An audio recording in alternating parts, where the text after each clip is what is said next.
Hello बच्चों, चलिए इस क्वेश्चन को सॉल्व करते हैं। क्वेश्चन बोल रहा है an electric dipole with dipole moment 5 into 10 to the power of -6 kilometre is aligned with the direction of a uniform electric field of magnitude 4 into 10 to the power of 5 newton पर coulomb.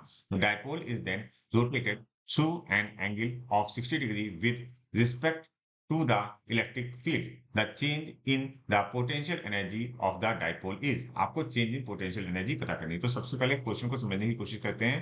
ये हमारे पास एक uniform electric field है। ये हमारे पास एक uniform electric field है और इस इलेक्ट्रिक फील्ड में एक डाइपोल रखा हुआ है। एक डाइपोल रखा हुआ है। देखिए डाइपोल मैंने बना दिया। ये माइनस साइन है और ये प्लस साइन है। तो ये डाइपोल का डायरेक्शन होगा। इस डायरेक्शन में नेगेटिव टू पॉजिटिव इनिशियली ऐसे रखा हुआ है।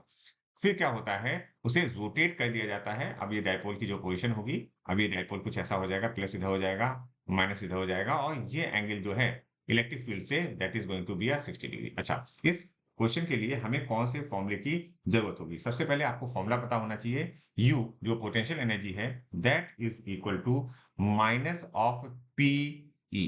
ठीक है, ये दोनों वेक्टर क्वांटिटी हैं, लेकिन जो हमारी पोटेंशियल एनर्जी है that is an scalar quantity. अच्छा, सबसे पहले हम यू इनिशियल के बारे में बात करते हैं। U initial is equal to हम क्या लिखेंगे? पी ई और उसके साथ क्या होना चाहिए? कॉस जीरो, माइनस भी होगा यहाँ पर कॉस जीरो। कॉस जीरो की वैल्यू कितनी होगी? कॉस जीरो की वैल्यू 1 होगी।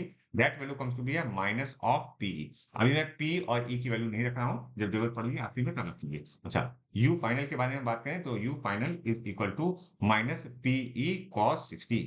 PE cos 60। अच्छा, कॉस 60 की वैल्यू कितनी होगी? 1/2। तो यहाँ पर वैल्यू हो गई माइनस पीई बाई 2। ओके, अब हमको चेंज निकालना है तो हम लिखेंगे delta U is equal to U final minus U initial. अच्छा, U final minus U initial अगर हम वैल्यूज को रखें तो ये ब्रैकेट में आएगा minus PE by 2। Okay, minus of PE.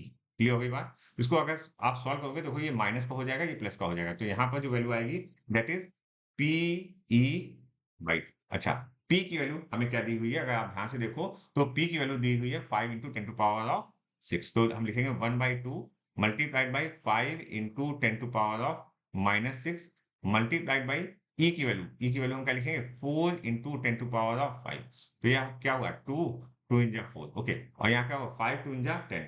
5 2 इन जा 10 हो गया ये वैल्यू। तो 10 मल्टीप्लाइड बाई 10 मल्टीप्लाइड बाई ये क्या होगा? 10 to पावर ऑफ -1। ओके, तो 10 to power of -1, so this value comes to be 1 joule. तो हमारा आंसर कितना आएगा? 1 joule. Option 3 is correct for this question.